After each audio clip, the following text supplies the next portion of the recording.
Bonjour, donc je m'appelle Julie Meunier, je suis cofondatrice du site pvtis.net, qui est un site d'information et d'entraide sur le programme Vacances-Travail, un programme qui permet aux jeunes Français qui sont âgés de 18 à 30 ans ou alors jusqu'à 35 ans pour le Canada de partir à l'étranger pendant une durée d'un an pour voyager et travailler. Et j'ai moi-même fait 2 PVT au Canada et en Australie. Alors notre site internet, il est assez facile d'utilisation. Déjà, on peut tout à fait le consulter sans être inscrit, sans rien faire de particulier. Tout est accessible à tout le monde. S'inscrire sur le site, ça peut être utile si on veut participer au forum de discussion, si on veut poster une petite annonce, si on veut postuler à un emploi qui a été posté par un employeur, ce genre de choses. Et notre site internet, en fait, il a pour objectif d'informer les PVTistes sur les démarches pour obtenir leur visa vacances-travail dans les 13 destinations qui sont proposées aujourd'hui. C'est-à-dire qu'il n'y a pas besoin de s'inscrire sur pvtis.net pour partir en PVT. Voilà, on est un petit peu un guide avant la demande de visa, avant le départ et même une fois sur place. On va donner des conseils sur comment trouver un logement, comment trouver un emploi, comment faire pour rencontrer du monde, etc. Donc voilà, le site c'est un plus, on décide de s'en servir ou pas. Alors effectivement, pvtis.net est un site qui est gratuit. Donc aujourd'hui, on fonctionne via les campagnes de publicité et via des partenaires privés qui proposent des produits et des services aux PVTistes. Parce qu'on n'a pas eu l'envie de proposer des packs qui permettent aux jeunes de partir de façon assistée. On préfère un maximum leur permettre de faire leur démarche tout seul.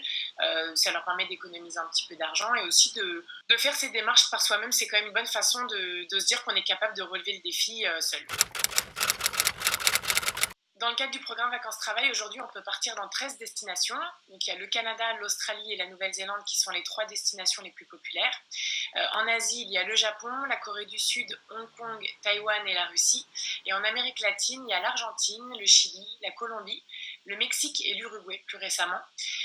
Donc, pour conseiller une destination pour un premier départ, beaucoup de gens partent en Australie et en Nouvelle-Zélande parce qu'en fait, c'est des destinations qui sont faciles d'accès. Je veux dire, en termes de demande de visa, c'est assez facile d'accès. Alors que pour le Canada, c'est un système de tirage au sort puisque des quotas sont imposés chaque année et qu'il y a facilement 3 fois plus de candidats que de places. Donc le Canada, c'est un très bon choix pour un premier PVT, mais encore faut-il avoir une place. Alors que pour les 2 autres pays anglophones, c'est assez facile d'accès. Après, ça dépend un petit peu de quelles études on fait, du domaine dans lequel on travaille et aussi un petit peu de nos centres d'intérêt. On voit beaucoup de jeunes qui sont très fans de la Corée du Sud et du Japon, par exemple. Bon, bah, il n'y a aucune hésitation pour eux, c'est vraiment ces pays-là vers lesquels il faut aller. Et puis pour ceux qui sont plutôt qui sont étudiants en espagnol ou qui ont un amour pour la culture latine, c'est sûr que ça peut être sympa aussi de sortir des sentiers battus en allant dans des destinations d'Amérique latine où il y a beaucoup moins de PVTistes qu'en Australie ou en Nouvelle-Zélande, par exemple. Donc je dirais que ça dépend des projets de chacun, du budget qu'on a aussi, puisque partir en Océanie, ça coûte assez cher. Hein, les billets pour l'Australie et la Nouvelle-Zélande ne sont pas donnés. Ça dépend aussi, enfin, par rapport au budget, il y a quand même le coût de la vie qui va entrer en ligne de compte. Quand on va au Japon ou qu'on va dans une ville comme Sydney, par exemple, ça peut coûter assez cher. Alors qu'en Amérique latine, on peut quand même avoir un niveau de vie plus confortable, je dirais. Quand on veut partir en couple ou avec des amis, quand on veut partir dans n'importe quelle destination PVT en dehors du Canada, c'est très simple. Chacun doit obtenir son visa, mais globalement, tout le monde l'obtient. Tout simplement parce qu'il n'y a pas beaucoup de critères de sélection. Alors que pour le Canada, comme c'est un système de tirage au sort, il n'y a rien de particulier qui est prévu pour les couples ou ceux qui partent entre amis. Il faut vraiment que chacun obtienne son permis. Donc évidemment, il y a des choses qui peuvent être éventuellement possibles dans le cas de couples qui sont mariés ou qui ont 12 mois de vie commune.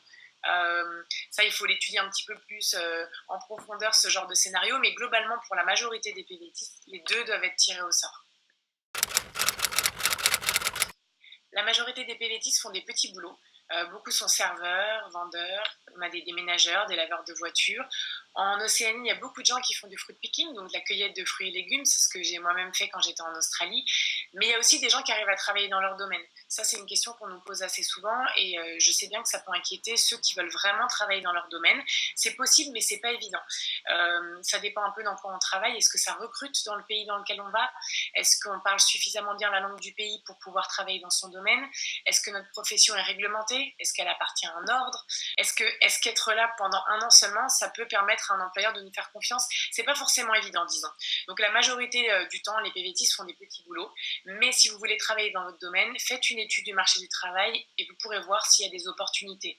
Par exemple, dans la restauration, le tourisme, l'hôtellerie, tous les métiers qualifiés de type coiffure, les boulangers, tout ça, on voit qu'il y a du travail à l'étranger et surtout, le fait d'être français est un atout.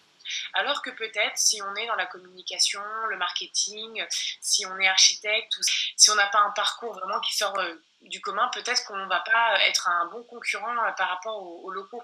En fait, il y a pas deux parcours pareils chez les PVTistes. Donc, pensez pas que c'est impossible, que ce sera très facile pour vous de travailler dans votre domaine. La définition du PVT, c'est avoir le droit de voyager et de faire une découverte culturelle et touristique pendant 1 an, et au Canada pendant 2 ans, avec le droit de travailler pour financer son séjour. Donc ça veut dire que quelqu'un qui n'aurait pas envie de travailler, qui aurait simplement envie de voyager parce qu'il a des économies de côté, ou qui a envie de faire du bénévolat ou du volontariat, c'est tout à fait possible. Donc rien que pour ça, on le voit bien, il n'y a aucune obligation de trouver un employeur en amont, ni en amont ni sur place d'ailleurs, mais la majorité des jeunes trouvent du travail sur place, tout simplement parce qu'ils cherchent souvent des petits boulots et qu'un restaurant ou un magasin qui va chercher un vendeur ou un serveur, il a tendance à recruter en direct. En fait, il va mettre une affiche dans sa vitrine, il va recevoir des CV et il va recruter directement. Donc c'est très dur de chercher du travail à distance. Ça, je sais que ça fait souvent peur aux PVTistes, mais moi, pour les rassurer, je leur explique bien que si chaque ambassade demande à ce qu'on ait des économies sur notre compte, c'est justement pour ça, pour qu'on puisse tenir pendant 1 mois, 2 mois, voire un peu plus, sans trouver de travail. Ça arrive souvent de ne pas trouver de travail en début de PVT, ça n'a rien d'inquiétant. Donc ces économies, elles vont de 1800 € environ pour le Canada et jusqu'à 3300 € environ pour l'Australie, avec une moyenne à 2500 € environ. Et c'est vrai que ces économies, elles sont primordiales. Il faut les avoir en plus de son billet d'avion et en plus de son assurance voyage, parce qu'il faut avoir ses fonds sur place pour payer sa colocation, ses sorties, ses transports, etc. Le programme Vacances-Travail, c'est un programme qui est commun donc à 13 destinations, ça on l'a vu, mais chaque pays fait un petit peu ses règles. Par exemple, le Canada impose des quotas, l'Australie et la Nouvelle-Zélande n'en imposent pas. Pour les demandes de permis ou de visa, c'est exactement la même chose. Pour les 3 pays anglophones notamment, il faut faire une demande sur Internet. Donc ça, c'est très souple pour tous les Français où qu'ils résident, alors que pour d'autres pays, il faut se déplacer en ambassade ou en consulat et parfois même à Paris. Donc pour les jeunes Bretons ou les Corses ou d'autres jeunes qui vivent ailleurs, effectivement, souvent, il faut aller à Paris, notamment pour les PVT Corée, le PVT Russie ou le PVT Mexique, à titre d'exemple. Donc ça, c'est à prévoir aussi dans les dépenses relatives à sa demande de visa vacances-travail. Concernant mon expérience personnelle, donc moi je suis partie à 20 ans en PVT au Canada. J'étais étudiante en langue étrangère appliquée et j'avais vraiment envie de m'immerger parce que j'avais l'impression qu'à la fac je stagnais quand même pas mal en anglais. Donc j'ai décidé d'aller à Toronto et j'ai fait différents boulots. Au début, j'ai galéré un petit peu pendant 2 mois, je ne trouvais pas de travail. C'est pour ça que les économies sont importantes. Ceux qui partent avec trop peu, malheureusement, des fois, doivent rentrer trop tôt. Moi, ça m'a permis d'être patiente et finalement de trouver du boulot. Ce qu'on constate, c'est que dès qu'on trouve un boulot, les autres suivent en fait. Une fois que la machine est lancée, tout va bien. Donc j'ai été prof de français, j'ai fait de la vente par téléphone, j'ai été réceptionniste bilingue dans un ministère. Donc c'était vraiment une super expérience pour moi. C'était la première fois que je vivais toute seule. Enfin, j'étais en couple à l'époque, mais je ne vivais pas avec mes parents. J'étais vraiment autonome, indépendante financièrement, et ça m'a beaucoup appris, notamment quand j'ai manqué un peu d'argent ou que je ne trouvais pas de boulot. C'est très formateur en fait comme expérience, vraiment. Et une fois qu'on arrive à trouver du boulot, qu'on arrive à payer son loyer, qu'on gère bien sa vie, on prend énormément confiance en soi en fait, puisqu'on se rend compte qu'on a réussi à 20 ans, par exemple, à partir quand même assez loin de son pays, sans repères, sans contact, sans amis, et à se recréer en fait un quotidien et à y arriver. Donc vraiment super. Et ensuite, j'ai fait la même chose en Australie, avec un PVT beaucoup moins sédentaire. J'ai voyagé un peu partout dans le pays en faisant du covoiturage, en prenant l'avion, le train, le bus. J'ai vraiment beaucoup voyagé pendant ce PVT-là. Et c'est une année qui m'a apporté encore plus. Là aussi, j'ai eu des petites galères parfois, mais surtout, j'ai fait des rencontres magiques. Mon anglais, il s'est encore plus amélioré. C'était il y a longtemps, hein, parce que c'était dans la foulée, j'avais 21 ans, donc c'était il y a 11 ans maintenant. Mais c'est quelque chose que j'oublie pas, en fait. Et c'est souvent ce qui ressort des témoignages des PVTistes, c'est que c'est des années qui sont très marquantes. Parce que quand les gens partent en SVE, en VIE, évidemment qu'ils vivent une année géniale, quelques mois géniaux, mais ils ont un boulot qui les attend. Le challenge est un peu moins élevé. On a moins peur en partant parce qu'on est quand même un peu encadré. Là, en PVT, c'est à nous de nous débrouiller. Et c'est ça qui fait généralement qu'à la fin, le bilan est super positif, c'est qu'on est heureux de tout ce qu'on a accompli. Donc moi, c'est vraiment une expérience que je recommande aux jeunes et aux moins jeunes, hein, puisqu'on peut partir jusqu'à 35 ans au Canada. Ce qui compte, c'est vraiment d'une part de ne jamais rêver un Eldorado.